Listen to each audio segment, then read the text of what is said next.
because I love it. I love everyone's time. It's something I love to do.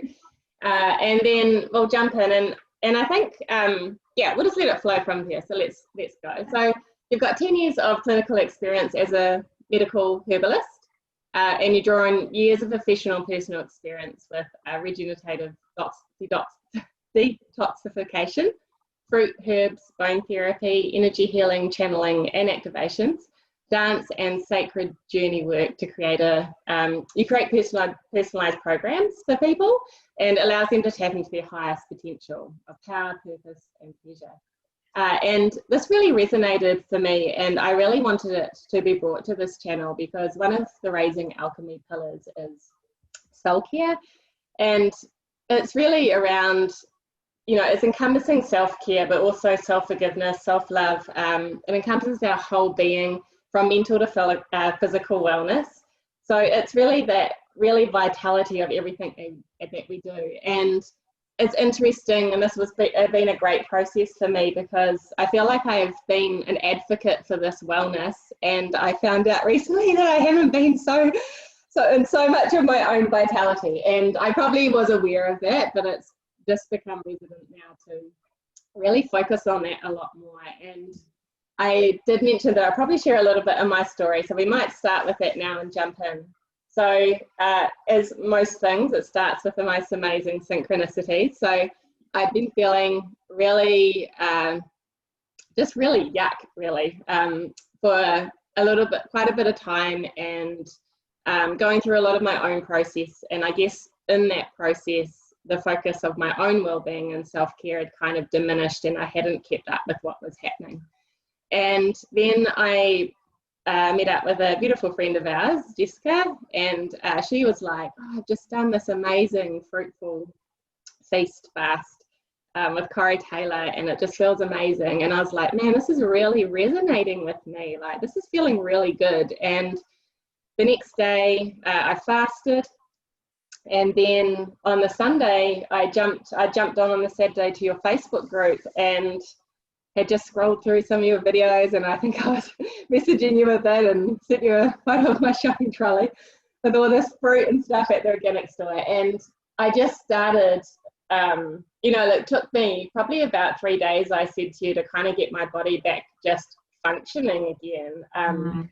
And it just really, really resonated with me, and I just felt so amazing, like my body just checking in, because I think it's important too, like, we receive this information and we need to also take it on board and go, actually, is this right for me? Like, how does my body feel about this? And is it going to be, you know, nourishing for me in this way? And yeah, my body was just like, don't stop now. Like, you've just got to keep going. I know. And it was like, and I guess why I'm such a fan, you know, at the moment, it's just like, I just feel so good, and I haven't been hungry, and, you know, like, it's just been amazing. And so I had a one-on-one with you, Corrie, and it was just awesome, and so much came through that just was exactly how I was feeling, and it was just incredible. So just so to give context, so my adrenals were down to 5%, which was pretty low, huh? Oh, I've got goosebumps thinking about that. I haven't had anyone that low before, and I was like, how are you not on the floor? Well, it's incredible well, but you know, it comes from being a mum and working and just life, right? Like the things that we go through. And I do so much of, I guess, the internal work that my well-being had kind of been pushed to the side a little bit, which just was so out of balance and doesn't make sense. And it was like, I love going through these processes in the sense that it brings you back to a really good reminder of how important our health is, and being here on this earth and being present and fully in our body, and how that is just so important, you know. So Corrie, like, tell us, how did you find the fruits? Let's hear your story. Oh, my story. Well, let's condense 35 years into like 2 minutes. I, as a child, like from 2 years old, I started having seizures. And I got to the age of 11 and my kidneys were failing from the medication. It was just where I was having breakthrough seizures, and they basically said, you're going to have to go on dialysis, and that would be it for your life. Like you would have to be in care.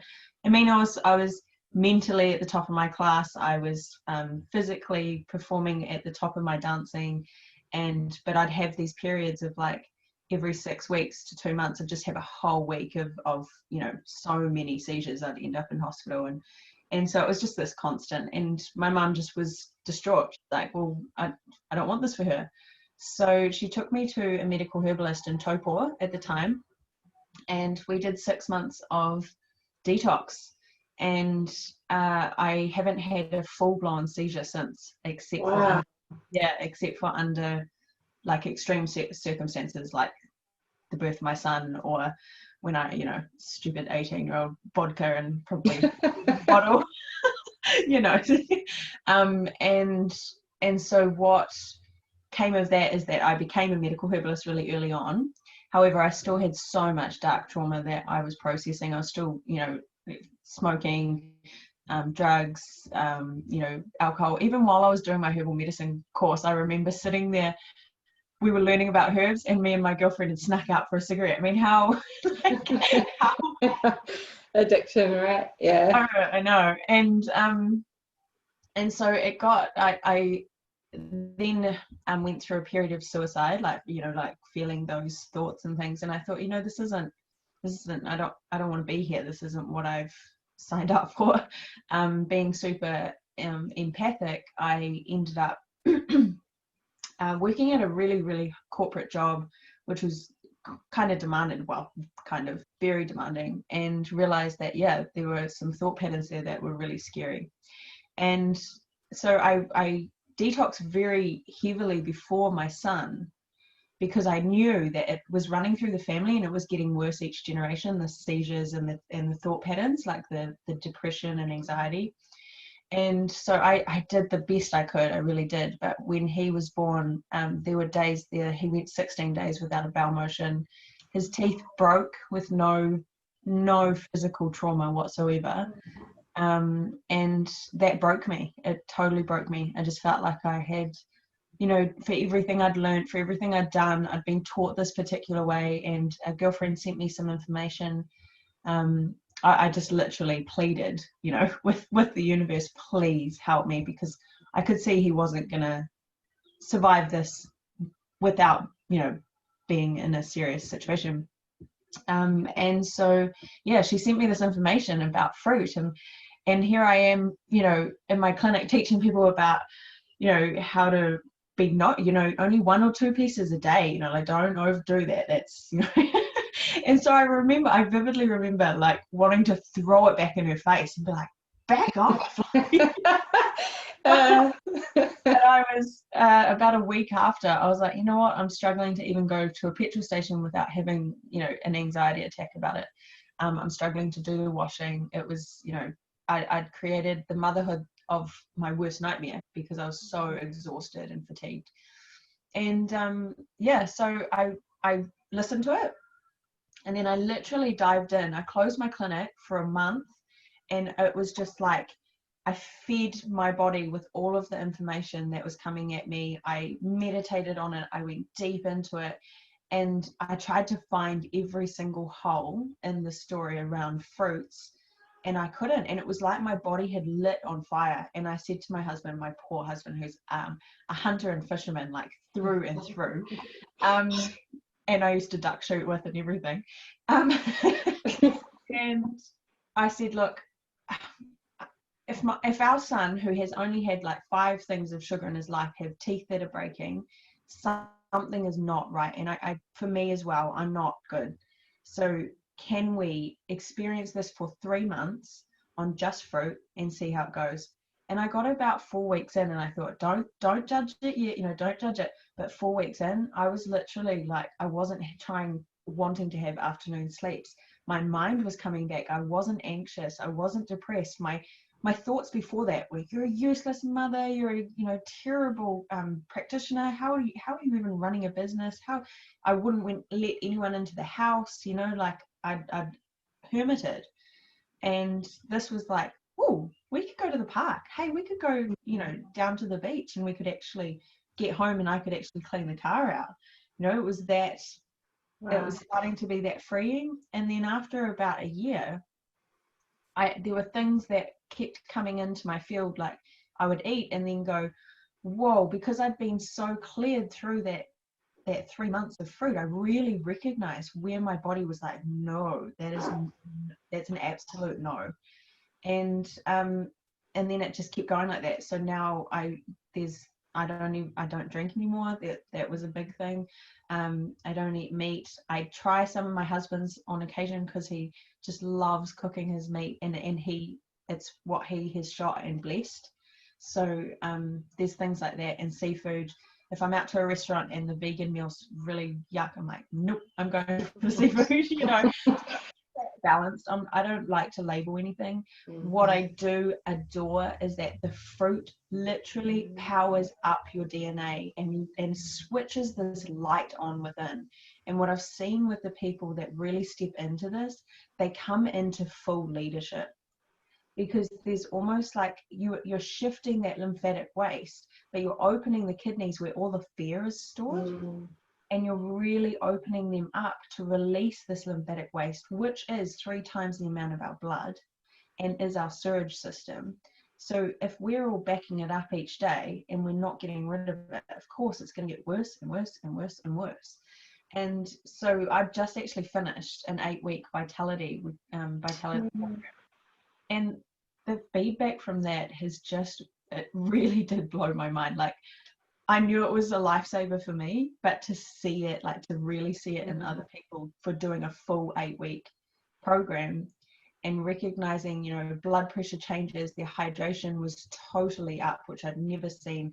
I've seen it in clinic for 2 years, but I'd never seen prior to that the hydration would change more than like 0.5%. Now it's changing like 3, 4, 5%. Wow. And the higher the hydration, obviously, the higher our consciousness, because we get this stream of consciousness that is free flowing. We are electrical, right? And that electricity gets to flow when we're on the fruits. And then you come back to like the fruit of his loins, fruition. You know, like we use fruit. We know that fruit in a really innate way. Fruit is the progeny of Gaia. It is literally the womb and the seed there without us hurting the plant or anything. We also have the ability to see this with our eyes. A lot of the animals are only kind of shades of grey, and we see colour for a reason. We get to see the ripened fruits. There's so much to it. yeah. And then, you know, we hold 99.6% DNA identical to the bonobo monkey, and they are about 70 to 80% fruit in their natural. Interesting. Wow, yeah. Interesting. I didn't know that. Yeah, so the rest is like if they find nuts and seeds, or it's early shoots of greens, like leafy greens, or, you know, like the start of bamboo and stuff just before it goes hard. But, you know, the nails, our teeth, they're all the same. We don't have 6 stomachs. You know, it's that pH level that's, you know, we're alkaline beings. So it tends to shift this huge density from our astral body, hence, you know, being connected to the lymphatic system, but also just lightens us up, like actually lightens us up. And what traumatizes me with that whole thing is I had to go through a really deep death phase. I was brought up on a dairy farm. We used to, you know, sip milk out of the vat. Yeah. Real Kiwi, right? Yeah. You know, and if we needed meat, that would be something off the farm, you know.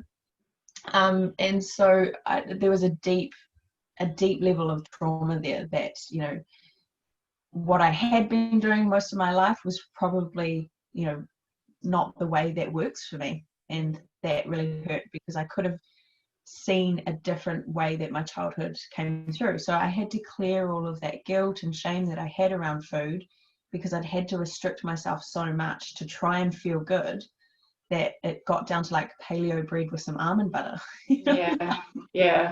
I've been through all of that as well. But I think, you know, I'm a really strong advocate believer that we go through what we go through in life. Yeah, this story gives you your passion and vitality to help others do the same. And if you hadn't experienced it at the level that your clients are coming into, or your people you're dealing with, and you wouldn't be able to get to that soul level of what they're experiencing. Yeah. So it was just all divinely perfect, right? Like everything that you've gone through, which I know I've been through the whole spectrum as well, right? The paleo, the all sorts of stuff, like, and I mentioned I'd studied a little bit of nutritional science before I had my daughter, and I think I'd done about 1.5 years of that, and so I've always had a real passion and interest, but I've often, up and probably to the last few years, really fallen into that trap of that, what the textbook says, and this, and a lot of I don't know if you found it, when you study and I went through the naturopathic college, and when you study that, the textbooks are really old school. There's not a lot of new material that you're learning. And I know the study, it's that foundational base, and then you have to kind of do your own research. But one question I really did want to ask you, because it was one of the things I asked you as well, and I hear it often with people who are anti-fruit, I guess you could say. But what's the deal with the high sugar, fructose is bad for you? Like, I feel like it's a really old paradigm way of thinking. I just feel like the more I've sat and tuned into the fruits and what I'm eating, like, I can't actually verbalize. It's just that feeling, like, of how much my body loves what I'm giving it. Like, I can't articulate it in words, like, it's just so hard to explain. Yeah. I'm getting goosebumps as you said that. So there's a lot of studies out there regarding fructose, and there's a lot of fear around fructose. Essentially, what I came down to is we are carbon beings, so we need that fructose and oxygen to create ATP, the energy function. The other side to this is that fruit sugars, like the sugar, because it's a totally simple sugar, the monosaccharide, one sugar, like mono meaning one, saccharide meaning sugar, we do not use insulin to get that into the cell. It comes through the cell by diffusion. So it just literally, it's like having a pipette, and it just goes straight into the cell. And so it's hydrating that cell so beautifully that you actually start to, one, increase your vitality, your life force, which is our DNA template of our entire universe. So look at what we're doing right there. And then two, you're opening that hydration, and it's a fourth phase. It's actually called, it's a gel substance. And so it's similar to the external part of a cell. So it's like a meniscus almost, and it just comes into the cell. And that fourth phase holds plasma, so it holds light. And from that, it allows the lymphatic system, the lymphatic waste, from the cell to easily be drained out and then more freely moved through the lymphatic system. So say, like, I haven't quite found a better analogy than this one, but so you're going to giggle at this. Say you have a hard piece of snot in your nose, that is lymph fluid that is super dehydrated. And that's what a kidney looks like. I'd like to show you this, actually, if everybody doesn't have a queasy stomach. So that's a kidney with kidney.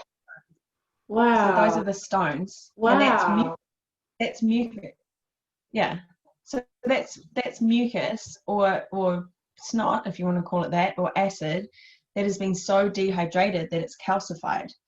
And so the fruits, they literally hydrate that and start to break it up. Hence why I don't know if you've heard about the gallbladder flush. It uses apple juice to break down the stones, because that's going to hydrate that fluid, that lymph fluid, and it's going to start making it more of like a runny nose situation. So so the fructose has also been vilified because they've done a lot of studies on the high fructose corn syrup, and then use the fructose component as a way of marketing that fruit isn't safe. Right. Why so does it do that? fructose corn syrup is very I think that, to be honest, if I was being really honest, there's a level of agenda in not letting us know, or filtering the information that we believe that fruit isn't, the light, because essentially you know, it keeps fueling an entire pharmaceutical system. It Yeah, keeps you're right. an entire health system that we don't know that fruits are the power that we've been waiting for. We've also got that real innate story about the apple in the Garden of Eve. And yeah, interesting yeah, alignment there, right? Yeah. so there's this huge shame and guilt around, which we don't recognize until we really go into that story and go, okay, well, if we ate the apple, then really fruit can't be very good for us. So the catch there to me is what I was shown through my channeling is that we were spirit in that sense of being consciously aware of wanting to come in and have a physical reality, but to do that we had to call in something that was denser than ourselves. And so this was like a medium for us to come into embodiment. However, then we dropped much further than anticipated through the reverse spiral, right? We came down into eating things that really, like, I don't even know if Papa Jacks are food. I think they are literally, you know, like, I call them Frankensteins. So any of those foods that, like, we honestly, it's 80% of our supermarket, and it's not food. That is not food. It's not living. Fruit vibrates. Another really cool point here is fruit vibrates at around 8,000 to 10,000 angstroms, which is just a measurement of electricity. We vibrate at 6,500. So you can see that fruit just literally, like, you know, like, it brings us into embodiment because we're lightening up our vessel, we're lightening up our DNA, and we're creating that longevity, anti-aging, because we're literally letting the DNA replenish itself in a mirror reflection rather than it sitting in acid and then trying to, you know, replicate with an acidic environment. Yeah. Wow. Sorry, off topic there, but yeah. No, I really love this information. I think it's really important for people to understand some of the science behind the choices we're making as well, right? Because when we understand how our body functions, that's how we can make good choices for our body. And you know, there's a story that I tell. One of the things that really, like, you know, this is one I often mention to people, and I tell it because it's kind of relevant. But you know how, you know, often, you know, health experts will tell us, you know, don't eat white bread and don't do this, and the white this is bad. But they never give you the context as to why they're saying that. And you know, when you step back and look at, and this is going to be really high level explanation because it's been so long since I've thought about all of that stuff, but you know, it became fashionable, right? The white ground flour became fashionable. So they took the whole wheat in the, like, I don't know, is it 50s or 30s or 50s? And they removed the husk, which is where the fiber is, and they ground it down to make this white powder because it made their baking and everything look nicer. But they removed everything, right? So now the white bread that we have now is fortified with synthetic vitamins. So through the process, they take out all the natural vitamins and minerals, then they put it back synthetically. And then not only does your body not get nutrients, it deprives and depletes your body of the nutrients to process it. So it's a double wham on your health. But if they, you know, if they said, you know, rather than just saying don't eat white, you know, I'm obviously generalizing here, don't eat white bread, but actually explain to people that process of what they're doing to their body. Like, that was a, like, light bulb moment for me. Like, it's when I started delving into, like, hold on a minute, like, why am I being told this? And it's really about exploring what we're being told with everything, but especially with, you know, the nutrition and the food. Like, our life force here, like, our body is our container of, you know, the grounded embodiment of us being in this earth. Like, we need to look after it. And we all go through stages where we abuse our body at some point, especially in younger years, and it's getting that vitality back. And you know, Corrie, the work that you're doing that I love, it feels already to me like it's so regenerative, and like you can get back to that vitality and health. Like it's you can restore no matter what, and your story is testament to that, right? Yeah, because to be honest, like, there wasn't, outside of my dancing, I've never felt so alive, like actually alive. And my days are super full I have a 4-year-old son, as well as my husband works out of town, you know, during the week, but I also hold clinic, I hold groups, I hold workshops. You know, before, if I had 1 or 2 events a week, that was a big deal. Like if I was going to a friend's with my son, that would take me days to recover from. If I played tennis with my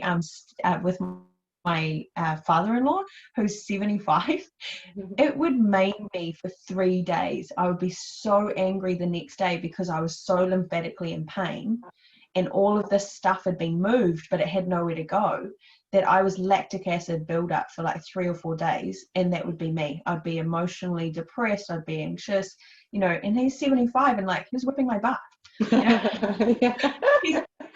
He still whips my butt at tennis, but I recover the next day and I'm like, yeah, let's go again. I'm going to beat you this time.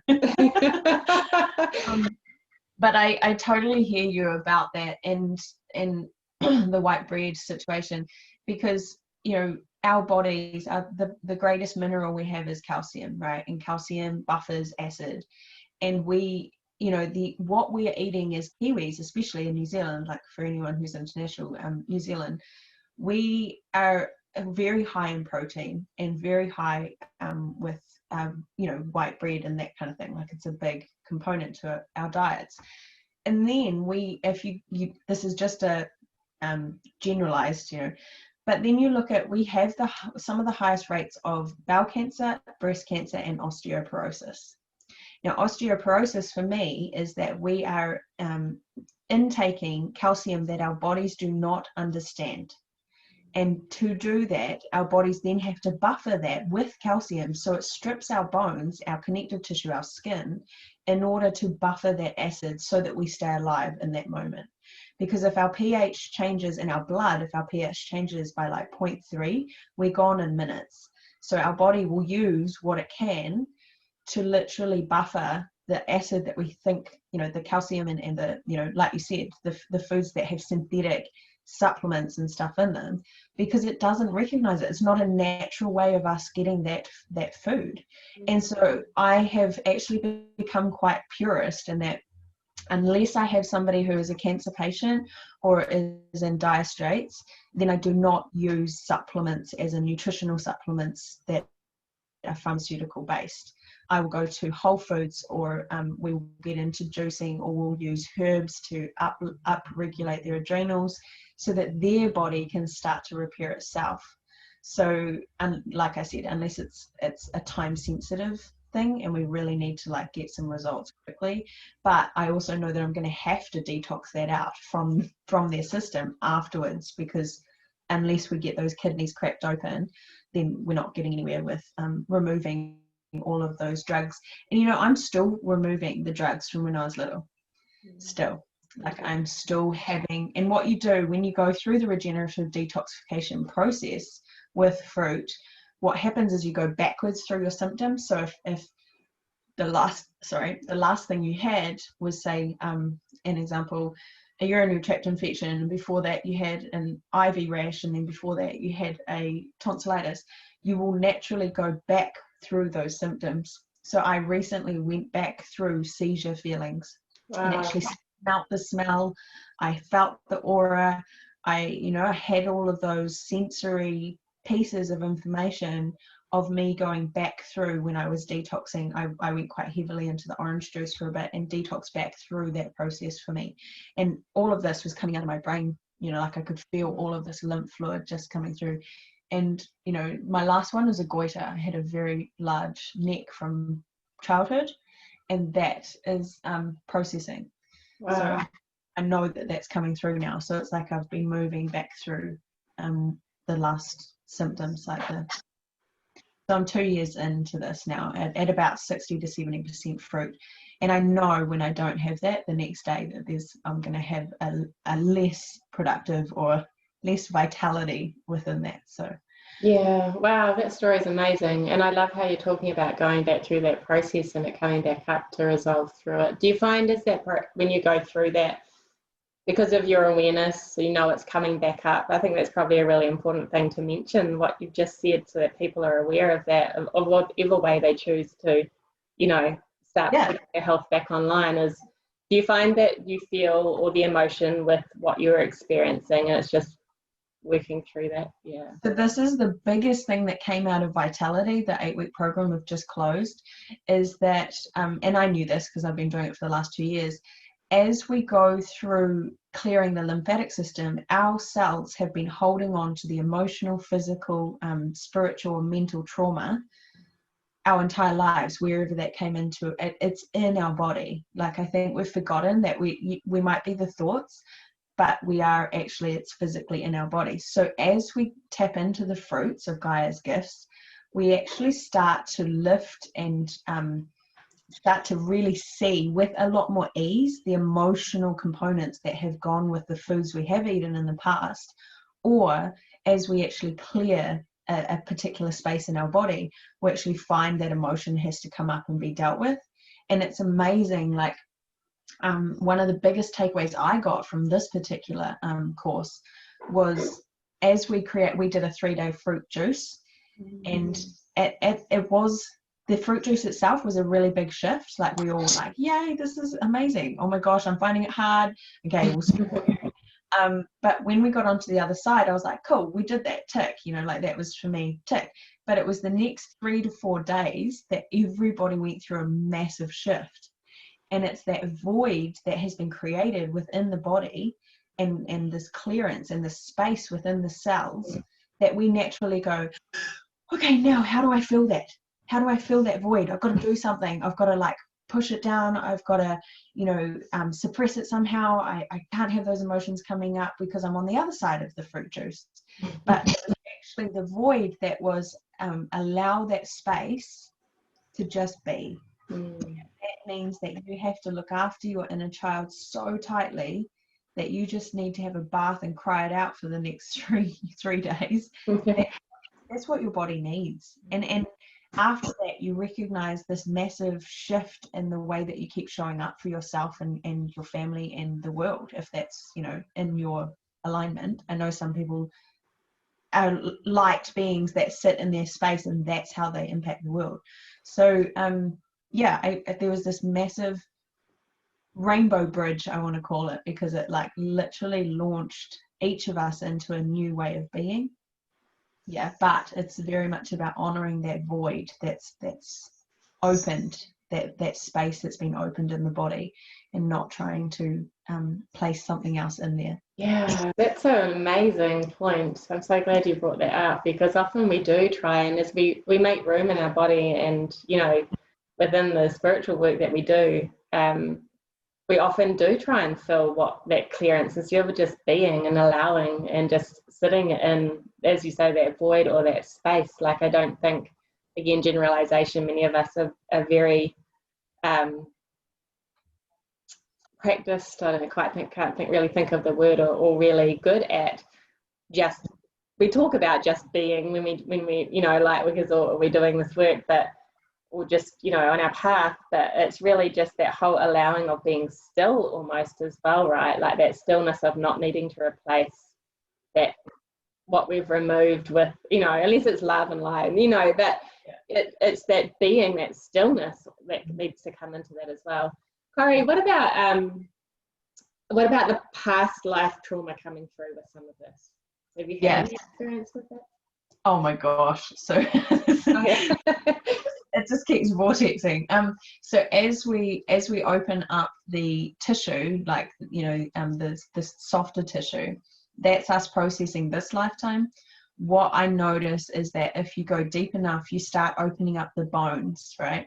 And the bones hold the ancestral lineage, and then you really tap into a whole new level of detox, of healing, of regeneration, of longevity and anti-aging, because the bones are the deepest structure, and they can hold here for thousands of years. I mean, we've found bones thousands of years ago. So honoring the bones is why I bring through in the Vitality course a channeled session of healing at the start and a channeled session of healing at the end, because there's this massive process that comes through as you tap into the highest potential of you, which is the fruits, that needs to be honored and seen and witnessed, because we've held the last thousands of generations in our DNA.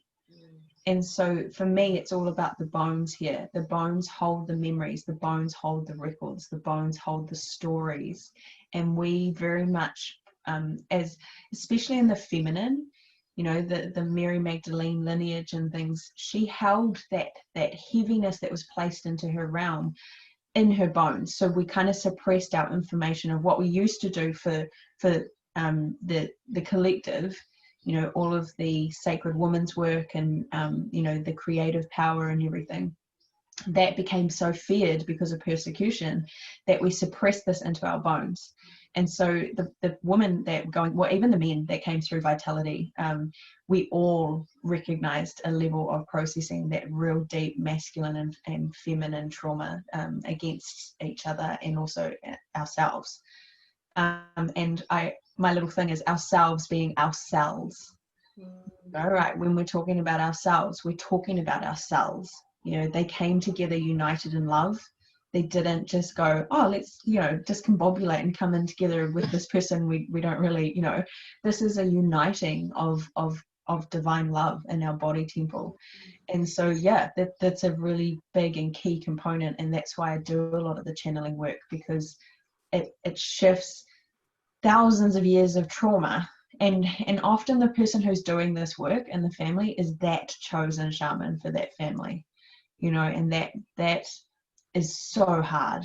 But to also be recognized and felt in that space, that what you are aligning with, your spiritual alignment, you're bringing this into the body and into the physical, you're finding that point of the magnetic core, right? You're literally changing the world, not just your own family and yourself.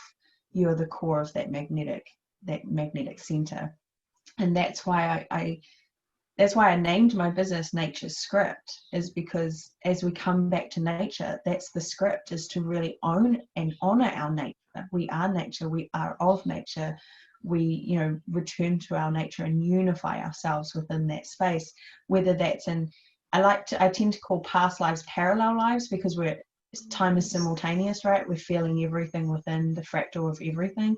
So to honor what has been passed is to honor the core, you know, to honor the core and the trauma we've all been deeply through. Yeah. Yeah. So, yeah.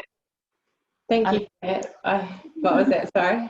I love that question, because it brings through another level for me of the bigger picture. You know, like, yes, fruit is seems like it's a small thing, but I can tell you I have never ever experienced transformation like I have with fruit as the foundation, because it lightens your ability to process that information that has been stuck, and also illuminate where you are heading. Yeah. So yeah. Thank you for that. That was amazing. I was getting quite emotional with that, because I feel within myself, and I know definitely a lot of people that I know are that person for their family and their generational healing. And we tend to call in we tend to call in each of those people who are that person, and you know, it's so hard, you know, to show up as the person you feel in alignment with, when there's a reality that is, when you're in the middle of it, the reality is so stark. And I know, I mean, I've had to hold boundaries that have hurt people, but I had to do it for myself, you know. And if I didn't live this life, you know, 18 months ago, I pushed my detox too fast out of fear. My adrenals were so shot from the medication as a child, that where I saw my clients all losing weight and, you know, they were feeling amazing and everything, I wasn't, even though I'd been on it for a year. And so I got to a space where I got a little bit like, oh man, come on, I want results. So I went hard and fast with watermelon. By the way, nobody tried to do a watermelon cleanse unless you're like getting ready. Like, you know that you're ready. Watermelon and orange juice, and it blew out. I detoxed too fast, and it blew out through 2 massive abscesses on my leg. and paralyzed me up past my kidneys, so I couldn't pick up my son. So I ended up in emergency in Middlemore because they were, you know, obviously concerned of septicemia and things. But I pushed it for 2 more days, and the doctor was extremely traumatized. As I do, I tend to push all of these things. And I wouldn't take antibiotics, and yeah, they got pretty upset with me. Anyway, long story short, that in that moment, I had an exit point. I had a choice of whether I stayed or left, because I was reacting, because of the fruit, I was reacting to the medication because they were giving me so much that my body couldn't handle. I hadn't been on medication for so long. I literally felt like someone was sawing off my arm to the IV drop in my arm. And my mum's like, no, that's not normal. And the doctor was like, I've never heard of that. And I was like, it's like somebody's cutting my arm off. It was horrible. And so I felt that. I knew, I had that knowing that I had a choice point in that moment, whether I stayed or whether I came back. And so my mum said, okay, who would you normally talk to? What would you normally do? She was with me in surgery. And they left me out there for like an hour stewing on this stuff. So, and that was an accident. But oh my God. Yeah, like waiting for the anaesthetist and everything. And here I am going, oh my God, I'm not going to come out of this. And worst nightmare ever, my son was in another hospital getting his teeth done. So it was actually my biggest nightmare, because when I was in hospital as a child, I hadn't like my parents had to work. They were on a dairy farm. So they had to leave me at night. And like my worst thing was I'd have a seizure and I couldn't get to them, tell the nurse, or and be alone. You know, when you're having a seizure is traumatizing anyway. And so, yeah, I couldn't be with my son. And it was like I'd come back to exactly that same choice point as a child, to really honor that trauma within me of passing over and going through that process. And so she said, who do you normally talk to? And I had my crystal that you're not allowed to take in, but I was hiding it, you know, holding it and hiding it. And Mary Magdalene was beside me, and in that moment, it was very prophetic for me. She called in Yeshua, and they held my hands, and basically in that moment, they said, you know, if you do choose to come back, you really have to show up for Gaia. And Gaia's gift to me is the fruits to really enable that.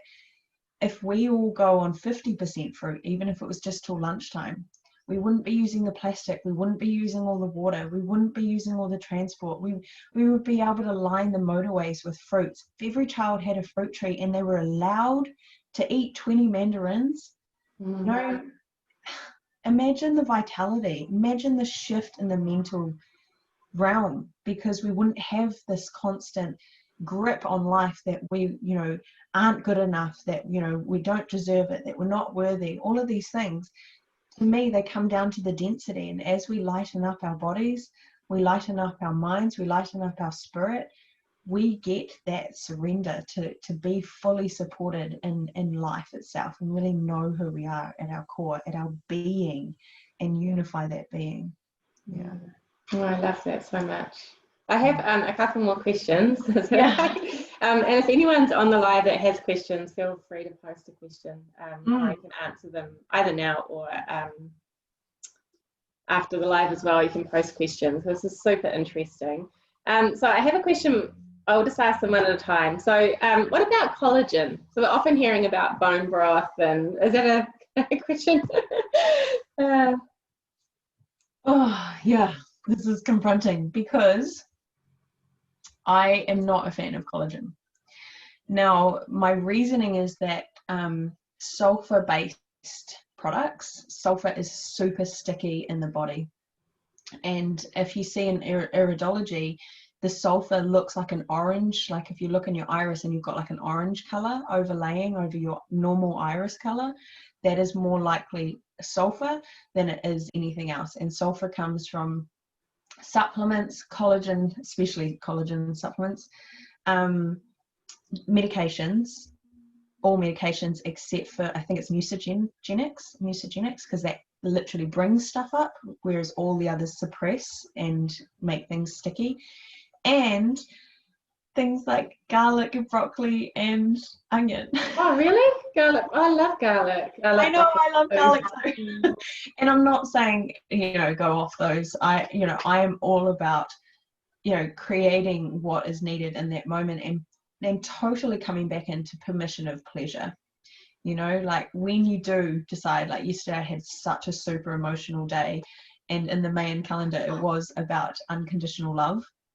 And I fully got the biggest reflection of where I wasn't unconditionally loving myself. And my son was so exhausted that I knew if I didn't get him some food, he was going to fall asleep before I could even get him to bed. So we got hot chips, and I just sat there and ate them with him. So I'm not about creating constriction and restriction. Like, really honor what is needed in that space and what is needed in that time, and give yourself permission to enjoy. But coming back to the collagen, that's what I've noticed is it tends to be more binding, and again it's similar with things like glucosamine and chondroitin. I have a client who is on fruit, probably she's only about 50%, I'd say, and she accidentally took chondroitin and glucosamine recently for about 5 days, thinking it was her kidney herbs, like, because they look the same, and it was an old product that she'd had, and she got bound up for 3 days. Yeah, so it was kind of like, oh, I wonder why that happened, and now I'm talking to you, it was like, oh, okay, that must have been why I needed to know. So as much as it makes sense, I understand why we're trying to do that, but you get super high value from your fruits that hold those keys to literally creating the anti-aging, and it hydrates the cells, and it brings back the collagen because it's uplifting the vitamin C, the antioxidant value, and it's buffering the acid. I've reversed wrinkles on my face from when my son was born for the first 2 years. I was like, oh no, I'm getting, like, oh my gosh. I was quite traumatized. I was very, very, very definite around my right eye, especially. So my right kidney's the worst. And coming up here and one here, and I was like, oh my gosh. Yeah. I'm eating fruit. Like, and most days I go, oh cool, like it feels like it's reversing. It definitely feels hydrating, yeah, and the skin feels moisturized, and I use so much less of everything. Like, I use a Dolphin Clinic moisturizer, and that's it. I don't use foundation. I don't use body wash. I don't, I have a bit of a soap, and my hair, I do that once every like 10 days or something, because there's not that grease. There's not that level of fat, lipid exposure that we tend to get. So. Wow, that's awesome. Off-topic thing I just mentioned. No. It was perfect.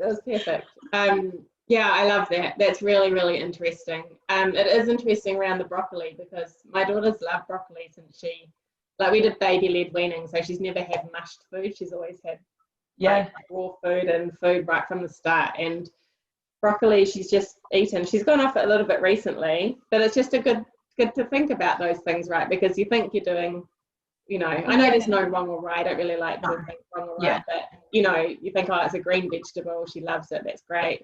But it's also interesting, since I've been doing this. Keep going. I was just thinking of the sulfur capsule. Are you frozen a little bit? To process it. There you go. You're back now. I know, frozen again. Oh no! Hang on. What's the weather like there? Oh, there you go. Is that better? Oh, it might be my internet connection. Yeah, you're back now. You were just freezing for a little bit. Yeah.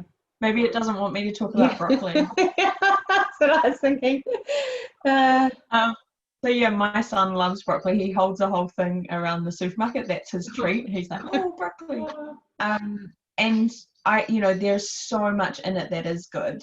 So I don't want to take away from that, but those are some of the things that hold a lot of sulfur, and they use these as products for, like the sulfurins are actually highly scientifically proven to be, antioxidant, especially specific to breast cancer and things like that. However, I think it's more of a chelation thing, because it's almost like it binds some of those heavy toxic acidic cells of the cancer, but it doesn't take it out, is what I've noticed. Is it's almost like it binds it and keeps it a bit safer, but it doesn't actually eliminate it through the kidneys. That's my impression. That's not scientifically, so I'm not taking away from broccoli, fruit and veg. I mean, if we're getting 50% fruit in our day and then we're getting 25% veg, oh my gosh, like how much would we turn the world around in that, And I adore broccoli. Like, if there was one vegetable that I could overload on, it would be broccoli. Oh, really? Wow. Bit of soy sauce or like a green curry. Oh my gosh. A green curry is one of my faves. So I was gonna, it's been interesting because that whole living by example as well. Like, my daughter has just been wanting, obviously, what are you eating, Mum? Can I have some of that? And she loves mango. And obviously this, a couple of weeks I've been eating heaps of mango, and she's been having a lot more smoothies like she always did. But she's been really interested in what I'm eating, and I explained to her what I'm doing and why. And but I just love that she's getting that insight and knowledge as well around, this whole process. And she eats lots of fruit anyway. It's just great that she's really they just observe everything that you do, right? So they just literally pull it in. And I mean, unless you're buying cherries like we have been lately, and it costs you a bomb. And we went through a kg in 2 days. And we bought one yesterday and it's almost gone as well. I'm like, this is costing us an arm and a leg. But it's literally the best food for them. And what I recognize is, I can see when my son has had something that he's not used to. Like, I can see it in his behavior. I can see it in his nervous system. And it's like his nervous system starts to get frazzled and he can't deal with the energies that are around him, or the things that are coming up in his field, like other kids and stuff. When he's on mainly fruit, he's so calm. He's so chilled. He's so conscientious. And he's super loving, and I recognize that. It takes me a few days to get him, like after we've been away for a weekend and it's been like a not full fruit, kind of weekend. It takes me about 3 days to get him back into his normal kind of vibe. Yeah, that's how long it can take. So we tend to make sure that he's at least fruit for the morning, and then the rest we kind of let go. Otherwise, that's constriction after that. And I just think he always just goes and grabs an apple, or he asks for cherries, or he'll sit there with an entire punnet of strawberries and eat the whole thing. We've got a strawberry plant and a raspberry plant, and he just like, oh I love that. That's great. And one of the things too, Corrie, is just, it's not about restriction, right? And like, just eat as much fruit as you want to as well. And if you like you say, like, I love that whole nurturing as well, because I have this this whole process has been amazing for me, because I was such a coffee addict, and I don't mean that lightly. I think in New Zealand too, we're spoiled for choice. Like, we have, I was a coffee snob, there was no need for bad coffee, especially in New Zealand. We've got caps. I think we have more caps and restaurants per capita than New York. Like, we've especially in Wellington. I'm not sure what it's like up there in Auckland. I imagine it's much the same, but I would never go back to somewhere that served me a bad coffee. There was no need. I'd just go to So, and I'd go to bed thinking about waking up in the morning because I could have a coffee. Like, that's how much. And I was only having 2 a day, but it was always right in the morning. But through this whole process, no withdrawals. I haven't missed it. I've thought about it a few times, but I just have got into this space. I just feel so nourished that I just don't want it anymore. And that was my last kind of thing of dairy, because I had to have it with cream, so I was super fussy, so no cream, no coffee. So, but just through that whole process as well was really interesting for me, because as you were saying, the things that it highlights, it just really brought home how much, although I didn't want to admit it, how much I was addicted to it. And I didn't want to have to be held accountable to something that I needed to put in my body like that, from a deeper level, that, Totally. Yeah, and those stimulants are that's what has shocked me with you know, vitality is, you know, every single one of the people who came off coffee in that space of the 8 weeks, they were all shocked that they didn't get the headache, they didn't get the, because they're more hydrated. That's essentially what it comes down to. Their cells are more hydrated, because drinking water can often just sit on the extracellular because it's not the right pH for the cell. So eating your water is actually way more beneficial than trying to drink water that isn't of an alkaline or hydrogen base. So so yeah, I fully hear you. I was pretty much addicted to coffee because of the constant waking of, he was up every 45 minutes with silent reflux. We found out was why I was burning the teeth. And yeah, and that was fueling this deep anxiety and heart palpitations, and you know, and as I came off that, and it's unfortunately often the one thing that we really struggle to give up or even acknowledge, that we don't, no, that's okay. That's often the one thing that is triggering the most inflammation in the body. I've got someone who eats chili like it's going out of fashion, and her body is naturally attached to that because it fuels a bit of a fire, but it also burns the mucous membranes in high dosing. So it's like this constant inflammation, negative feedback loop that her body keeps striving to get. So it's become an addiction in a way. So I can do anything because chilies are fruit, and I'm like, yes.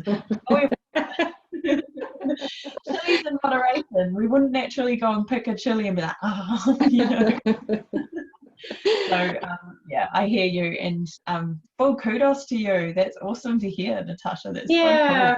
I feel so good. It's been one of those things that I've really wanted to, and it seems so simple, but it is such, you know, it was my last kind of thing, you know, like to really, that I knew that I was holding on to as a comfort. And it actually, I have so much more energy in the morning than that kickstart from the coffee, right? I know. And when I have a coffee now, because I don't have caffeine, that literally spirals me out. But even with the decaf, if I do have one, because we might have one if we're going away or something for the travel, it's like a, you know, and I notice I get super dehydrated within minutes. So I'm like, oh, that was okay, but it wasn't what I remember it as. So it's not like, and so it gets less and less each time. I'm like, he gets one and I'm like, no, I'm all right today, you know. So it becomes, you start to recognize the dehydration a lot more and what really stimulates that, and not want to go there because it's like, ugh, that feels real, you know, funny in your body. I do want to place it out there that there is a lot of studies about coffee being beneficial in like phase 1, phase 2, and phase 3 of liver detox and things like that. But to me, they're in context of not knowing what a full vitality body feels like. Do you know what I mean? It's like if that person had been on fruit purely 100% for the last 6 years, or probably their entire life, then you would probably recognize that coffee wouldn't be beneficial in that space. But because it's with somebody who is probably already adrenally exhausted, coffee is stimulating the liver phase 1, 2, and 3 because nothing else is stimulating that. Do you know what I mean? Yeah. And the way I try to put it is, it's like taking out a mortgage and you've got 50% interest. How are you ever going to pay back that energy? Like, it's just constantly like pulling from the adrenals, and the adrenals power every single four pillars of our health, you know, digestion, absorption, utilization, and elimination. So if the adrenals are stuffed, everything else is going to go slow until you get the vitality of fruits that actually help regenerate the adrenals and get everything stimulated in a beautiful, calm, and natural way again. I was going somewhere else with that as well. The component of, no, lost it. Wasn't about the liver phases. Phase 1, 2, and 3. Yeah, so they're increased naturally with the fruits because we actually don't use the insulin and the glucagon issue. Like, that's not as much of an issue. So the liver naturally, obviously it's more hydrated as well, so it finds it easier to coagulate toxins and move it through the colon.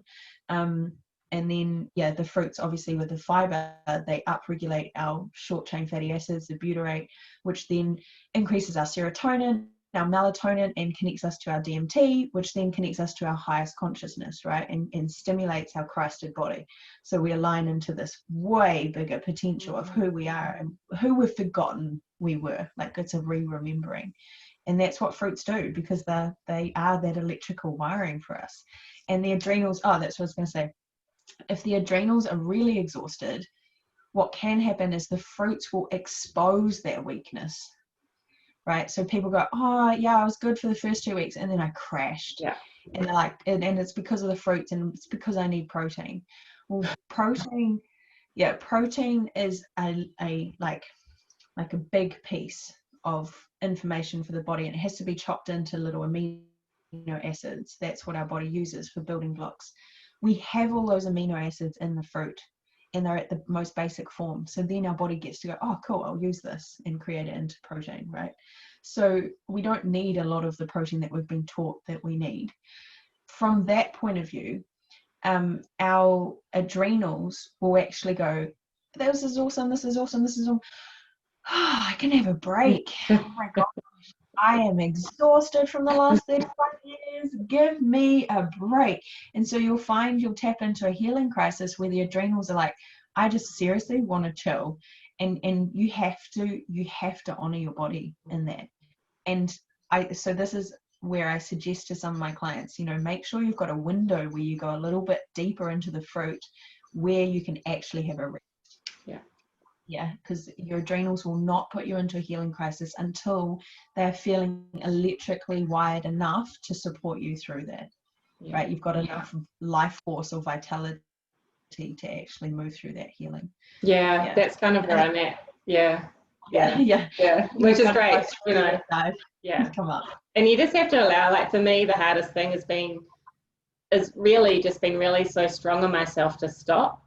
Because I'm go. Like, I have a hard time sitting down, and my, when I have breaks or whatever, or time to myself, they're jam-packed with everything else I need to do or want to do. And I've loved the past few days where I've done a little bit of gardening, but not much, but I'm listening. Like, I know that when I'm like, actually, I'm doing too much here. Like, I just want to be outside, and my hands in the dirt and stuff, but I know when I'm pushing it too far, because I am going through that process, and I'm feeling like it's enabled me to really listen to my body a lot more, and and again, it's one of those things that I can't articulate in words, Corrie, but I'm going through this process, but in the same sense as opening up my field to be so much more in tune with my body, and it's communicating to my higher self and to my body mind, and I can just sense when I'm pushing it a little bit more and need to back off, like, it's just incredible. And watching movies and being on my bed and not doing all those things that I need to do. And I mean, this is the kind of stuff that we don't do, we know we should, yet we have resistance to it, and it's almost sometimes that I feel like a real entity thing, and I don't mean to, as in like, the whole dark side of that, but it's almost like we need to break through that actually, that allowing us to just be in rest, because it's so important, right? And to me, this is the embodiment piece that people are missing in the health industry or the spiritual industry. It's very much we've been human doing. We are actually human beings, and in the being is where we actually manifest and become the magnet. Like, this is the magnet, because that's the space again. That's like we talked about before, the void. It just literally needs to be.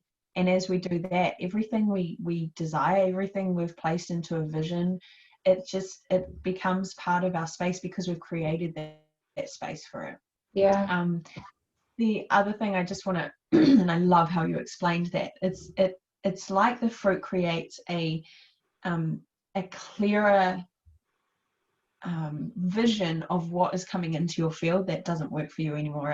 It's like, I'll go into a space, and I'll go into a space and I'll be a lot more consciously aware of, like, okay, that person really is like, I can feel that that's not a nice space for me to be. I'm going to be over here. And you really trust your intuition so much more. There's this innate wisdom that comes through when your body is feeling lighter and lightened up. Yeah. Like you said, it's so hard to explain, but once you experience it for yourself, you will go back into old ways for a period, you know, like I'm not saying you, I'm saying like generally, we will go back, and that's so part of the process too. And I just want people to really honor that we do go back in order to see where we came from and go, okay, I remember that feeling. It really doesn't serve me, because I want to be in this space. It feels good. It feels so flow. It feels in synchronicity. Yeah. Yeah, absolutely. We always have to test those waters, right? Just to, Totally. it's awesome. So Corrie, I did have another question, but I can't. So just quickly, can you just, I know you've explained it a little bit, not in this live, but I think in a video I watched recently, a live you did on Facebook, but around the function of the kidney. A lot of people think it's like all about the liver detox, but part of your, I guess your purpose of mission is really focusing on that kidney function. Is that right? Would you be able to just explain a little bit? I know we're going a bit over time. Are you okay for time? Yeah, I'm good. Yeah. Can you explain a little bit about the kidney function? Yeah, so we hear a lot about liver detox, right? We very rarely hear about a kidney detox. You know, like or supporting your kidneys. You know. Yeah, and it now it baffles me. Before I used to just be like, yeah, go get a liver detox. But for me now, I'm like, hang on, if we push the liver and we don't have the elimination channels open, what on earth were we doing? And I remember having detoxes like that going, this is horrific. I don't want to do another detox. But what happens is in the Western medicine, we're very much focused on the liver. However, the liver, as much as it coagulates and protects us from the toxins in our body, it isn't eliminating these things. The kidneys literally have these tiny filtering systems of everything, like of the lymph fluid, right? The lymph fluid moves into the kidneys. The lymph fluid being the acid that's come out of the cell, like the byproduct. I put it the most simplest way, every cell, the 50 trillion cells we have to poop. Right? Every cell has exactly a similar, this is the microcosm to us. It has a digestive system, it has an energy production system, it has a detoxing system. So every single cell needs to drop that back into the lymph fluid.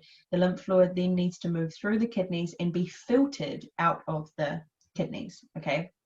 But we have, and this is actually in the Eastern medicine, this is where they focus, is in the kidneys, because the kidneys are the electrical wiring, the electrical hydration to our body, while the bladder meridian is the electrical elimination or storm waters to our body. So the kidneys are firing up our vitality, our life force, our energy. And if we don't look after them, and they also hold the emotion of fear, so of course most people's kidneys are totally jammed with that toxicity, with that heaviness and lymphatic backup. And so so what happens, is the fruits start to, because they're astringent as well, they hydrate, but they're also astringent, they pull that acid, they start to clean the tiniest little filtration systems in the kidneys. And then after a while, you'll start to see that there's actually mucus or lymph fluid coming into the urine. Now, if you went into the doctors and you showed them your urine and it's like this, they'd be, oh my gosh, get you in, to hospital immediately. This is a concern. But if we're not peeing this out in some form, and it looks so unique to every person, then where's all the lymph fluid going? Right? It's all just backing up. And if the kidneys aren't working, this is going to be the third kidney, the skin. The skin will offload that. So you're going to get eczema, dermatitis, acne, pimples. It goes from pimples to acne to cysts to tumors. They're all the same thing. They're just bigger. Each one gets bigger and bigger. It's just a pocket of mucus that has nowhere to go. Same goes for like if you've got lung issues. It can just sit, that lymph system just keeps moving into that space. Or if it's and this is where the genetic picture comes in. If you have a weakness through that DNA, then it's going to find where that weakness is and kind of plug it with mucus. Like, for me, it was colon. That's why I had seizures, because the colon, right from the age of being born, basically, I had allergies to the milks. But that's all they could feed me at the time. They didn't have any other options. So So I was backed up with the milks. So this is, as we open up the kidneys, and we think about this on a larger scale, on a universal scale as well, as we open up the kidneys, the waters, we call back our sovereignty of our waters itself. And as we open up the kidneys, we open up our vitality. We then open up our mirror reflection through the waters to recognize where we have been in shadow, where the world's been in shadow, and then we start to process that stuff and really honor that we need to go into the shadow, we need to go into the kidneys and start healing that fear, that emotional trauma, that physical trauma, whatever that is from that space. So the adrenals also work with the kidneys in Chinese medicine. They're the same meridian. The adrenals sit directly on the kidneys, so they're basically the same. But the adrenals powerhouse everything. It's our electrical wiring. So it's like plugging a plug into a socket and not switching it on. If the adrenals aren't working, nothing else is going to get going because you've got no electricity to the whole system. It doesn't mean it's the CEO or the GM of the company, but it's the literal shifting and working of the body. So yeah, so this is my main focus, that and the colon, because the colon is connected. The colon was the first organ created, and it has an embryonic fluid around it that every other organ budded from. So it has I didn't know that. Cool. Amazing, right? It has a direct neural pathway to every single organ in the body. Wow. Especially the brain. So if the colon is backed up, then everything else is going to get backed up. If the kidneys are backed up, you've blocked two of the most main ways of eliminating all of this waste, that the cells are literally constantly fueling this waste because they're constantly creating energy. Yeah. Wow. Thank you for that. That was incredible. I could talk for you for hours, but we won't get everyone here for that. So, Corrie, I think, the biggest takeaway of this, and, again, just sharing a small example, my kidneys, needed work as well, obviously, and I've been holding a lot of fear that I've recently found, and this is synchronicities, right? So after seeing you, I went to see my cranial sacral therapist, and she was doing a lot of work on my medial, because that came up through our discussions, my discussion with you as well. And we traced my fear right back to when I was born. I was a twin inside my mother's womb, and I can't remember if I mentioned this to you, but my twin miscarried, and then I was born really unwell, and I was in an incubator alone for the first however many weeks of my life. And it was where I was talking about my work with you, and we're talking about the kidneys, and she's really in tune, she's amazing. And so piecing all this together from the work I've done with you, our discussions, going to see Karen, and realizing that my fear has come from prenatal conception, where I had been literally didn't want to come into this world. Basically, I was I was alone. And I think I've told the story before on one of the lives, but up until this year, I barricaded myself into my room. So when I was alone, I'd get deadlocks on my bedroom door as well as my front door. When I was married, when my husband would go away, I would put chairs and tables against the door. But when I was with my daughter after she was born, I was the protector of her, but just having a body, a human, a soul next to me, no fear whatsoever, I was absolutely fine. And it was this connection of being with a being. And I'm just mentioning this whole story because I think it's really important to realize when you start doing this work, it does go really deep. It's not just about nutrition, it's so much more than that. And part of that fear I can feel coming up again now. I sleep with my door, doors open, not my front door, it's just a normal lock, but, I have no fear. And that's taken me all of those years up until the start of this year to work through that emotionally but it's all the pieces of the puzzle, right? So all of a sudden, and I've never, I've been taught not to dig, I knew there was blocks in my childhood, and all of this from my work with you and then Karen, it all just synced up, and it came up, and now some of that, I can feel that some of that fear at night, but the beauty of it is I realize it's just that detox, it's just that coming up to face and release. It's not that I need to be in fear. I'm not going to go back to needing to do. I know that I'm not in any danger, not that I probably ever was, but it's just that. And I think that's a really important takeaway from some of this, is it's not just go out and eat fruit. Like, you need to be supported through the process, know how to support yourself through the process, because it brings up a whole heap of emotional shit, right, that you need to deal with. Yeah, and it's huge. Yeah, it really is. And then hence how I ended up in hospital. You know, I was doing things out of pushing and hustling, because I was also in fear. I was in huge fear.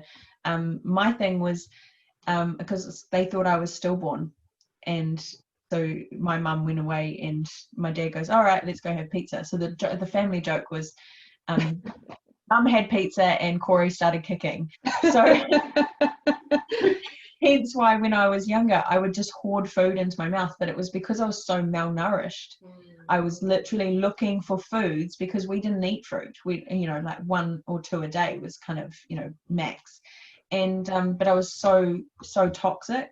And so similar for me, I was so afraid of coming into this version of reality, that I held on to this deep fear that the world was going to end. And it came up super heavy when Geordie was born, and I wondered, 3 days in, I was like, what have I done? I've brought this kid into this world, and I literally like could feel the earth like falling in on me, like I could have taken us both out that night. It was horrible. And when the fruit came up, I had to go back through that. And you also, because of that, you get a reflection within your environment of something similar. So when I started on the fruit, I was about 3 months in, and a man came to me and he's like, and I was talking about 1080 and trying to, you know, protest against 1080 and and how can we burn Mother Earth's, you know, environment with acid. And he said, oh, well, who cares? Because the world's going to end soon anyway. And it spun me out, because I was already in detox, but it had to happen, and I had to have support. And I've processed that. I saw him recently and was like, hey, how's it going? Carried on walking.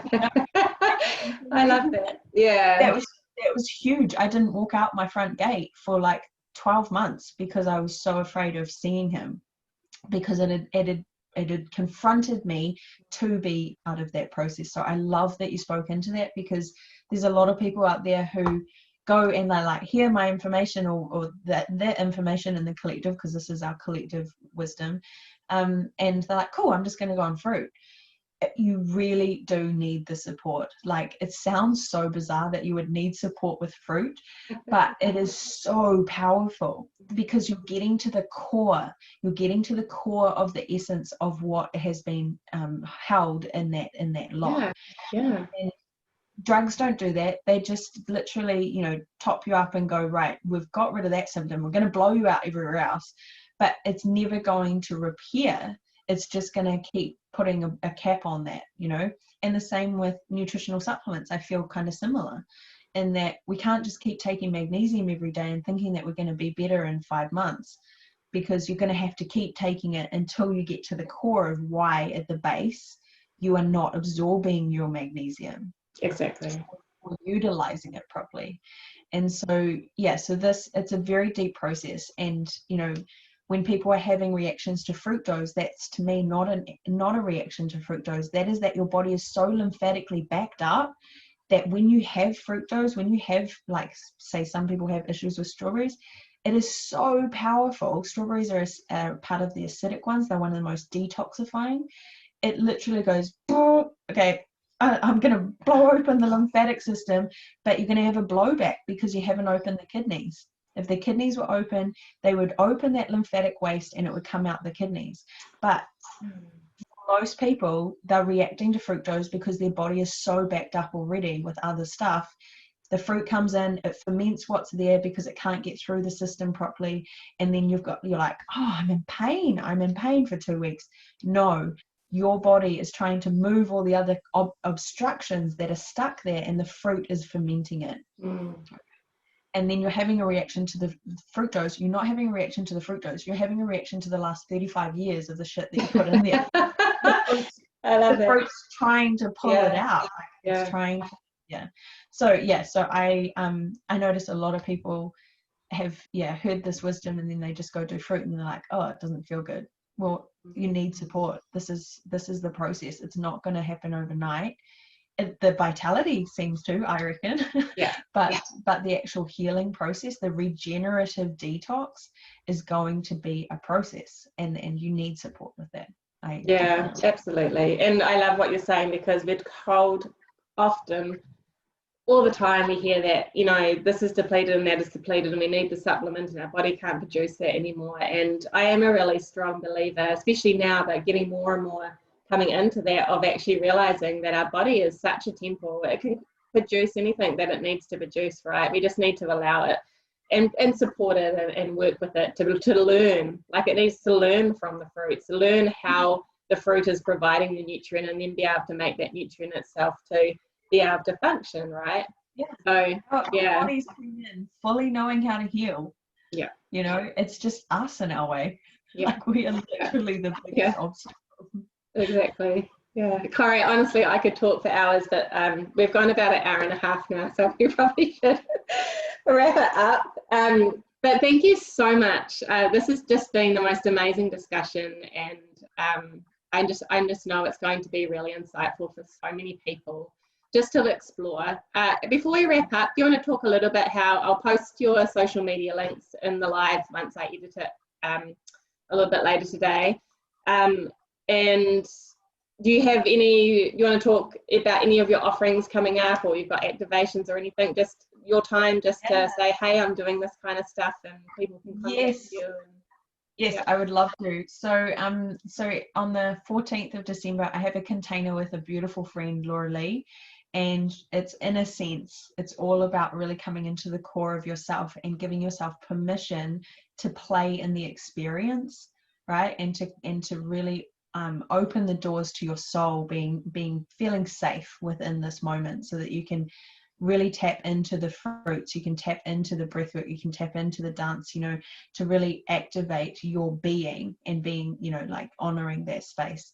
So that we start that on the December the 14th. Now, our reason for going over Christmas is actually to support people through Christmas, because we know that most of our sisters are actually they're the shaman for their family, and that it's over that Christmas period that we see the biggest triggers, right? It can be one of the hardest periods for us to navigate. And so Laura Lee works deeply with the masculine, the feminine, and the divine child. And I'm coming from a space of deep permission to embody that shift that we've had over the last year, you know, like, because it's been so massive. This is about calming your nervous system and allowing your body to really rest and relax in the being, so that everything, like I said, magnetizes to you. Like, you literally bring everything to you while you're chilling out on the couch, you know. It's like, yes, abundance. That's what fruit is. It's the fullest abundance. And then outside of that, if you really want to go deep specifically into the fruits, I have Vitality 2.0 on January the 31st. So you get your own health consult, like one-on-one. I send you your products specific to you, and then you get a webinar each week that's sent to you, and then I actually do a coaching session every week. Wow, that sounds awesome. It's awesome, and that's why we had such massive transformations in that last one. It was so cool. And on that, going to like week 7, week 8, you get another health consult to integrate this into your life, and that can come through as channeled healing through my Arcturian Healing Council team, the Inner Earth realm, but it also is tapping into where in your body the organs are struggling and what emotion may be flooding that system. So it really gets into the core of what's going on, and it brings through that core wounding, you know, to be seen, to be witnessed, you know, to be held and to be honored. So yeah, so those are my 2 offerings. I do actually have a crown chakra. I have a crown chakra workshop in Taupo on the 20th of December for the grand conjunct of us, like, fully being the conduits of light. And I only have 2 spaces left. We've got 33 women coming. Wow, cool. So we've got 31. And we've got 2 more women that are part of that process that I would love to call in if anybody feels aligned. It's a super powerful activation of the light body, like the embodiment of light body and sovereignty of our waters. That's to really awesome. call in back our power. Yeah, I did actually look at that, Corrie, but I have my daughter for those couple of days. So, but yeah, I did kind of think, oh, it sounds really good. And those workshops in the Vitality 2.0, that's male and female. You work with both. I work with both. I just mentioned that because some people can focus on just the female or the yeah. No, we had 2 males in the last one, and one of them, I just remember one of his words was like, I feel like I'm flying. Oh, I love that. and That's awesome. What he'd struggled with was real permission for pleasure, to actually enjoy food, even not just fruits but other foods, like to actually increase his sensory information, to be not feeling guilty about food, because he'd at that point gone, I just don't even need food. I've got other stuff to do. It's like, no, this will bring you into alignment with you, like with what you're bringing through. And literally watching him go like this was really super powerful. So, oh, that's awesome. Okay, thank you, Corrie, so much. Thank you so much. It's been amazing having you on the channel, and we'll talk again really soon. Awesome. Bye. All right. Bye. Okay, here we go.